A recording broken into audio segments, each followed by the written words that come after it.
For this technique, we need to have a good view of the rib cage. And what we want to observe first is how the breath is moving through the body.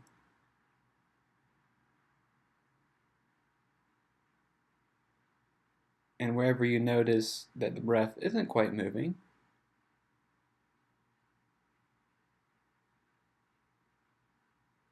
that would be an indication of where to go.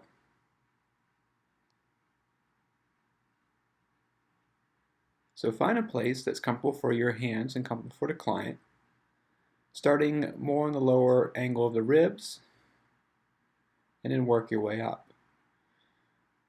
Here I'm using Erica's hand and forearm as a barrier and as an indication for where I want her to direct her breath. Getting her to fill in the sandwich between my hands with each inhale and emphasizing the depression of the ribs with each exhale.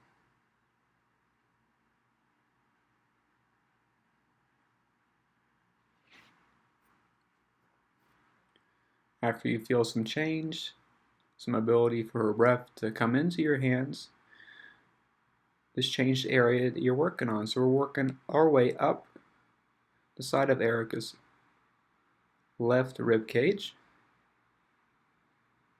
and turning it into more of a rib basket by giving it some more adaptability. Again, going with her breath, retracting with the inhale, and then adding a little bit of push, reach with the exhale breath.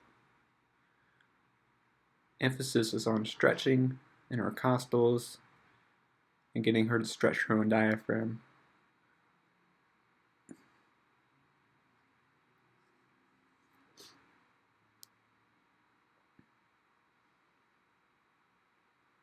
Always giving her support above and below, so she has an awareness of the full volume of her rib cage.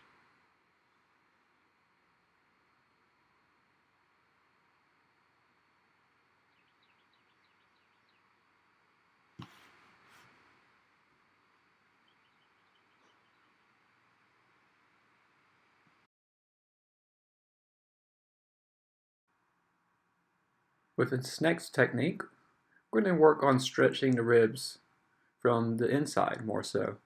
So the first palpatory technique here is just to observe the ability of the ribs to wiggle around the back of the thorax.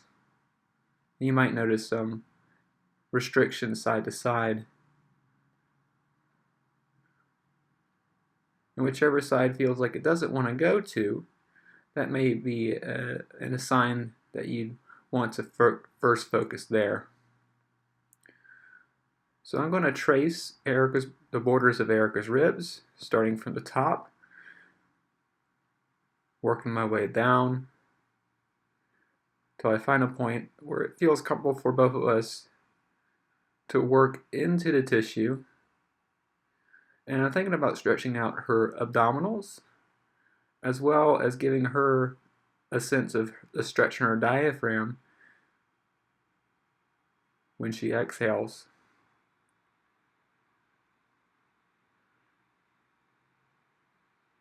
With my left hand, I'm giving her support in the backside, so it doesn't feel like I'm stretching her ribs out completely, but she's having some awareness of, again, the circumference of her thorax and ribs.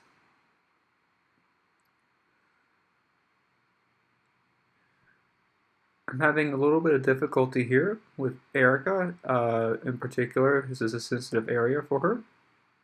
So I'm going pretty slowly with this technique.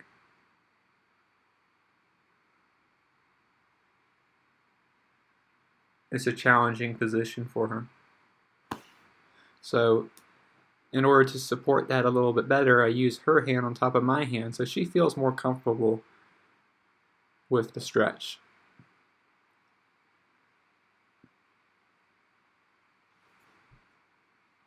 Again, with each exhale, I use that as an opportunity to encourage a little more lateral movement A little more wiggling in of my fingers into the borders of her ribs. And with each inhale, I retreat and give her some space to take the breath back in.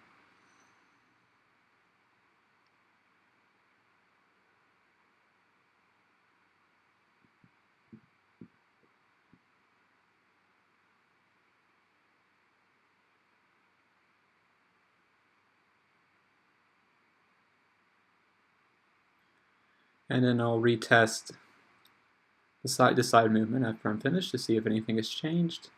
And sure enough, she has a little bit more freedom there than initially.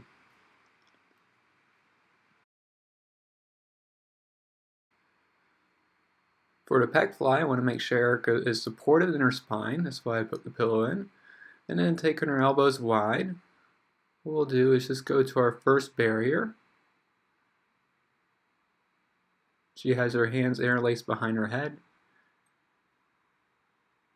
And I'm making sure that her lower back does not arch. She engages isometric contraction. I give her a little leeway for her to feel that motion in her muscles as she pulls forward. And then we go back again to see if we can go a little bit further back. With each contraction, I'm providing about 10 to 20% of resistance, depending on how comfortable she feels. And then taking it further back each time, just a little bit at a time though. As she pulls forward, she's pulling forward for exhale breath, and as she comes back, she's pulling back for inhale breath, promoting more ease in the stretch.